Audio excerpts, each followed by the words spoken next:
বাড়ি ঘরে যাওয়ার কথা বলেন না, এই চেষ্টা করেন না? বহু চেষ্টা করছি বাবা, মানে ভিতরে কার কাছে শেয়ার করতে পারিনি, কার কাছে শেয়ার করো। মহিলা লোক মাদ্রাসা মসজিদের ভিতরে নামাটা কি হইতেছেনি, ওখানে নামাজ পড়তে গেছে তার রোগ এটা উঠে বসে, ওখানে এতে পেশাব করে দিছে। গল্পটা শুনেন, আপনাদের অনেকের কাজে লাগবে। এই মিছিলের লোক বাইরে আসছে, এরপরে কি এর মিছিল? এরপরে আমি মসজিদে কতক্ষণ গড়াইছিও, ছেলেরা তো আমার খবর নেয় না, যদি ভাগ্যে রাখে আমার তাহলে হইব, মহিলা নেই। তো বাপ মা ছাড়া জীবনটা কেমন কাটলো? আসসালামু আলাইকুম প্রিয় দর্শক এবং শ্রোতা, আল্লাহ সর্ব অবস্থায় আমাদের সবার মঙ্গল করুন, সবসময়ের মতো সেই দোয়া এবং শুভকামনা। আপনারা দেখছেন আপন ঠিকানা, স্টুডিও অফ ক্রিয়েটিভ আর্টস লিমিটেডের সামাজিক যোগাযোগ মাধ্যমের জন্য নির্মিত অনুষ্ঠান। এই অনুষ্ঠানে কিবরিয়া রয়েছে আপনাদের সঙ্গে, এবং এই অনুষ্ঠানে অসংখ্য ছেলেমেয়ে, অসংখ্য মানুষ তাদের পরিবারে ফিরেছে, পরিবার থেকে বিভিন্নভাবে হারিয়ে গিয়ে। তো আজকে যিনি এসছেন তাকে আমরা তার পরিবারের কাছে ফেরাতে চাই ইনশাআল্লাহ। আপনি যদি এরকম কেউ হয়ে থাকেন বা আপনার মাধ্যমে যদি কেউ আমাদের সঙ্গে যোগাযোগ করতে চায় আমাদের অনুষ্ঠানে আসার জন্য, তাহলে দয়া করে আমাদেরকে ফোন করবেন। আমাদের ফোন নাম্বার হচ্ছে 09639888777। আমি কথা বলছি না, কেউ হয়েছে আমার সঙ্গে একটু জানার চেষ্টা করি। আপনার নাম? মমতাজ মিয়া। মমতাজ মিয়া। মায়ের নাম? বিবি কুলসুম। বিবি কুলসুম। বাবার নাম? আবু মিয়া। আবু মিয়া। আপনার বাড়ির ঠিকানা বলেন তো? রংপুর কি বললেন এখানে? রাজারহাট। রংপুরের রাজারহাট বা কুড়িগ্রামের রাজারহাট, তাই তো?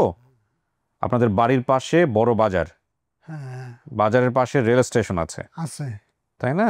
উনি প্রায় 70 বছর আগে হারিয়েছেন। এটা তো মুক্তিযুদ্ধের আগের গল্প তাইলে, তাই না?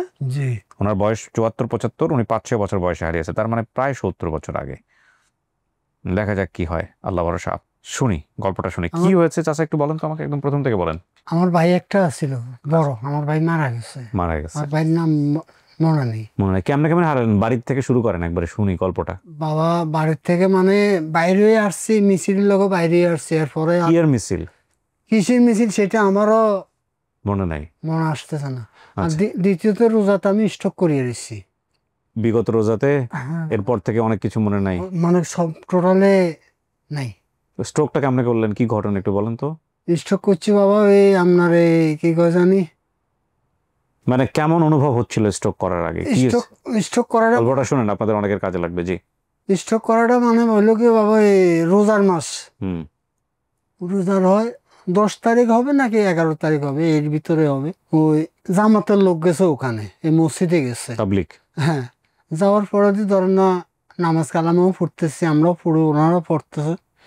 ওই পাশের লোকের একটা সবসময় কাজ করতো, ও এখানে নামাজ পড়তো, ওটার মিল্কি বেড়া মাছ ছিল। আচ্ছা। ওখানে নামাজ পড়তে গেছে, তার রোগ এটা উঠে বসে, আর ওখানে পেশাব করে দিছে মসজিদের ভিতরে, পেশাব করে দিছে। আর বাবা এখন পাপুসটা তো ধোয়া লাগবে, মানুষ তো নামাজ পড়বে সেখানে। তোর মা শুনি আইসে পাপুসটা ধোয়ার জন্য, মহিলা লোক মাদ্রাসা মসজিদের ভিতরে নামাটা কি হইতেছেনি। তখন আমরা বলছি ঠিক আছে, আর লাগতো না, আমরা এটা পরিষ্কার করে দেবো। তো বিকেলে উঠে আমরা 2 দিন রাখছি, মসজিদের ভিতরে রাখছি। এরপরের দিন সকালে নিয়ে মাঠে নিয়ে মেলে দিছি। এদিন তো শুকাই, আর না পরের দিন আবার এটা শুকাই শাকায় কুড়াই কাছায় রেডি করছি, মসজিদের ভিতরে আনুন। আমি যতক্ষণ কথা বলতেছি এতক্ষণ সময় আমার লাগে নাই, এই ঠ্যাঙের বুড়িয়ার থেকে লাগা যখন শিংশিনের শিং মাছে গাই দিলে যেভাবে ঠিক এভাবে। এরপরে আমি মসজিদে কতক্ষণ গড়াইছিও, মানে এমন লাগতেছে আগে কখনো এরকম লাগে না? কখনো লাগে নাই। মানে পায়ের শিরা থেকে ঝিনঝিন করা শুরু হয়েছে? হ্যাঁ। তারপরে ঝিনঝিন কোন পর্যন্ত গেল?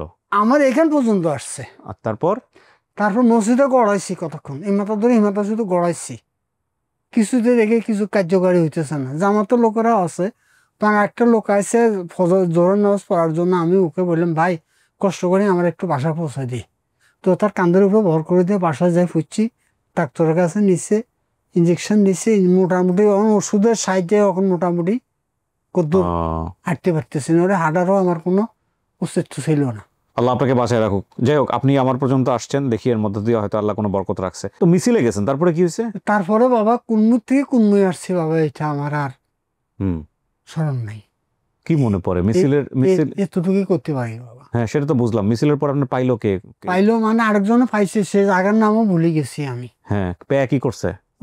ওনার কাছে নিয়ে গেছে, নিয়ে উনি পাইছে, পালার পরে দিয়ে যে কাজ করছে যেভাবে এইভাবে বাড়ি ঘরে যাওয়ার কথা বলেন না, এই চেষ্টা করেন না? বহু চেষ্টা করছি বাবা, মানে ভিতরে ভিতরে কার কাছে শেয়ার করতে পারি নাই, কার কাছে শেয়ার করো। হুম। নিজের ভাই একটা থাকলে না শেয়ার করা যায়, মামা থাকলে শেয়ার করা। যে লোক পাইছে আপনারে ওই লোকের কাছেই ছিলেন আপনি? ওই লোকের কাছে ছিলাম। ওনার ছেলে মেয়ে নাই? ছেলে আছে, মেয়ে আছে। আচ্ছা। ছেলেরা তো আমার খবর নেয় না। হুম। মেয়ে দুইটা আছে, মেয়ে দুইটা আমার দেখাশোনা করতেছে। আপনার বোন নাকি সম্পর্কে? আমার আমার মেয়ে, আমার মেয়ে। না না, কিন্তু যে লোক আপনারা পাইলো ওই লোকের ছেলে মেয়ে ছিল না? আছিল। আছিল। তো ওইখানে আপনি কি কাজ করে থাকতেন, কাজের বিনিময়ে? কাজ করে। হুম। মিছিলে কত দূর গেলেন চাচা? মিছিল তো আর বেশি দূর যাওয়া যায় না, তাহলে তো এলাকার মধ্যেই ছিলেন বোধহয় আপনি। বাবা মেসিরে যাওয়ার পরের দিন মানে কুন্নু থেকে কুন্নু বেশি, মানে আমার আর এটা। এটা কি গ্রামের মধ্যে ঘটনা? হ্যাঁ হ্যাঁ, গ্রামের মধ্যে বাচ্চারা তো হারানোর কথা না। গ্রামের মেয়ে।